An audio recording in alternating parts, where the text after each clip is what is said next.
Aku hanya mencintainya. Bab 98.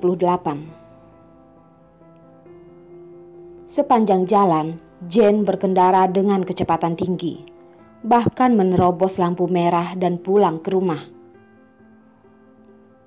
Kring! Pintu dibuka dengan kuat. Pelayan yang melihat Jane yang begitu menyedihkan pun terkejut. Buru-buru datang bertanya, "Nona besar, ada apa denganmu? Kenapa tubuhmu basah? Aku segera pergi mengambil handuk untukmu." "Tidak perlu. Di mana ayah dan ibuku?" Jane dengan kasar menyingkirkan pelayan di depannya. Pelayan yang melihat Jane yang marah pun tidak berani mendekat. Menjawab, "Tuan dan Nyonya ada di ruang buku lantai 2.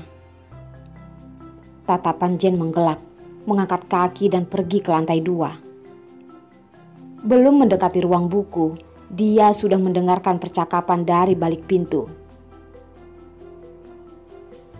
"Jerome, Jane sudah mengalami banyak penderitaan di luar negeri. Sekarang kalau dia menyukai Yos, kamu jangan menghalanginya lagi." Pria mendesah dan berkata, "Sekarang Yos tidak seperti dulu.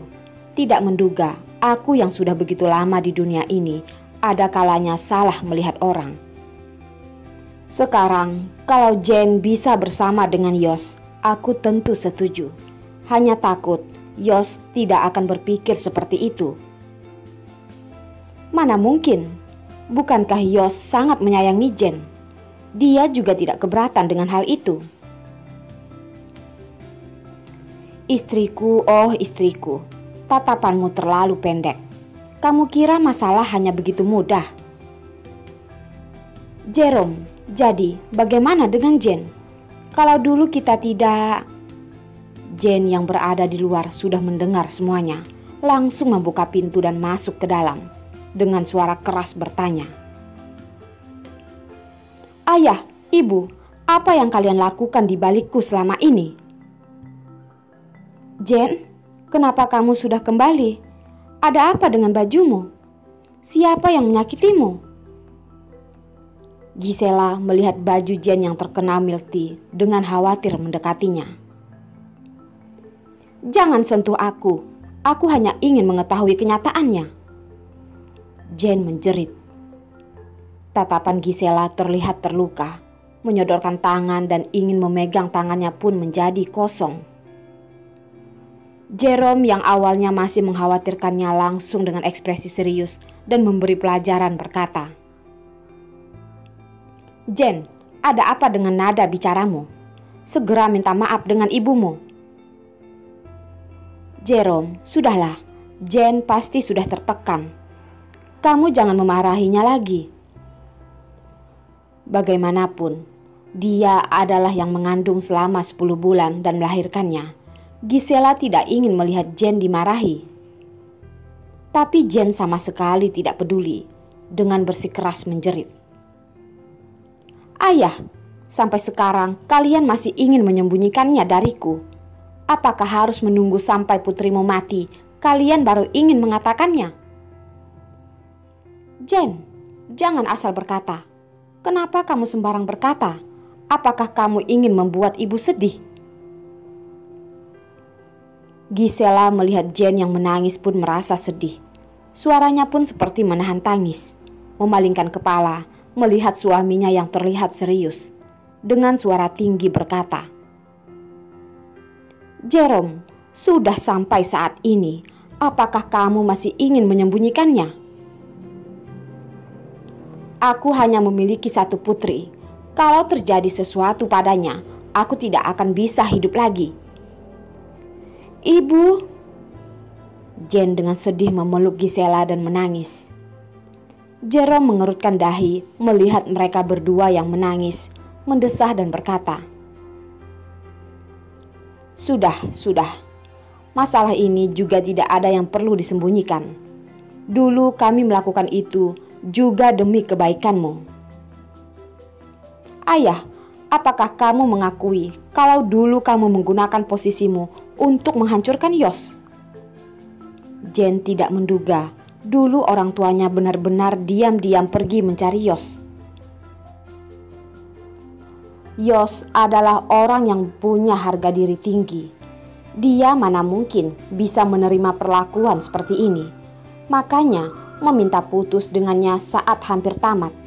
Karena sedih, Jen pun meninggalkan tempat ini dan dengan pria luar negeri itu. Semua ini ternyata karena perbuatan orang tua yang paling dia cintai. Ayah, ibu, kenapa kalian melakukan ini? Kenapa kalian melakukan ini pada Yos? Padahal kalian tahu aku begitu mencintainya. Kenapa? Jerome melihat putri yang sangat dia sayangi itu, bertanya padanya seperti orang luar. Hatinya pun sangat sakit. Kenapa? Tentu saja karena kamu. Kamu adalah kebanggaan keluarga kita dan juga adalah putriku satu-satunya. Sebagai ayah dan ibu, kamu rasa apakah kami akan membiarkanmu menikah dengan anak orang miskin? Tapi ayah, putrimu benar-benar tidak bisa tanpa dia. Jen berkata. Seluruh tubuhnya dengan tidak bertenaga duduk di lantai. Orang tua demi kebahagiaan anak melakukan keputusan yang menurut mereka benar. Apa yang bisa dia katakan? Dia bisa mengatakan apa? Apakah Yos yang acuh tak acuh padanya karena hal itu? Asal Jen dari kecil ayah sangat menurutimu, baru membiarkanmu menjadi begitu arogan dan tidak pengertian. Aku lihat Yos sama sekali tidak cocok denganmu. Besok aku akan menyuruh ibumu mengatur kencan buta untukmu. Jerome berpikir lebih baik membuat putrinya menghapus pemikiran bisa bersama dengan Yos, tidak mengungkit masalah yang dia lakukan pada Yos. Dengan kesabaran Yos, dia tidak tenang menyerahkan putri satu-satunya pada pria yang begitu tidak tertebak. Apa? Ayah, aku tidak mau. Aku hanya mencintai Yos. Aku hanya akan menikah dengannya. Jenny yang mendengar ayahnya akan menyuruhnya pergi kencan buta pun terkejut. Jerome dengan wajah tegang berkata,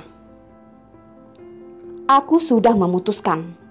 Kamu siap-siap untuk kencan buta saja." Jen memegang tangan Gisela seperti meminta pertolongan dan berkata, "Ibu, cepat bantu aku menasihati ayah. Aku tidak mau pergi kencan buta. Aku tidak boleh mengecewakan Yos. Yos adalah harapan terakhirku. Ibu, putrimu memohon kepadamu." Jen, kamu lebih baik dengarkan ayahmu. Ibu pasti akan memiliki orang yang bisa memperlakukanmu dengan baik. Gisela melihat putrinya yang menangis juga tidak tega. Tapi mendengar ucapan Jerome, dia merasa Yos memiliki maksud lain. Jen terus menggelengkan kepala. Tubuhnya mendekat dan dengan marah berkata, "Tidak. Aku tidak percaya. Kalian salah. Karena dulu kalian meremehkan Yos. Sekarang karena Yos sudah berhasil, kalian menilai dengan persepsi buruk kalian. Kalian terlalu egois." Plak! Terdengar suara yang garing. Lengan Jerome melayang di udara. Sepertinya asalkan Jen mengatakan ucapan yang memberontak, tamparan ini akan terjatuh lagi di wajahnya. Jen langsung terkejut karena dipukul, memegang wajahnya dan duduk di lantai. Dengan tidak percaya berkata, "Ayah, kamu memukulku? Kamu bahkan memukulku?" Dari kecil sampai besar, dia adalah putri kecil di rumah ini. Biasa dikatakan dia selalu mendapatkan apapun yang dia inginkan. Orang tuanya juga tidak tega memukulnya. Tidak menduga, setelah dewasa, dia bahkan dipukul. Gisela juga tidak menduga suami yang selalu menyayangi putrinya itu akan memukul putrinya. Melihat putrinya yang terkejut, dia pun tidak tega. "Putriku, kamu jangan melawan ayahmu lagi. Ayahmu melakukan ini untuk kebaikanmu."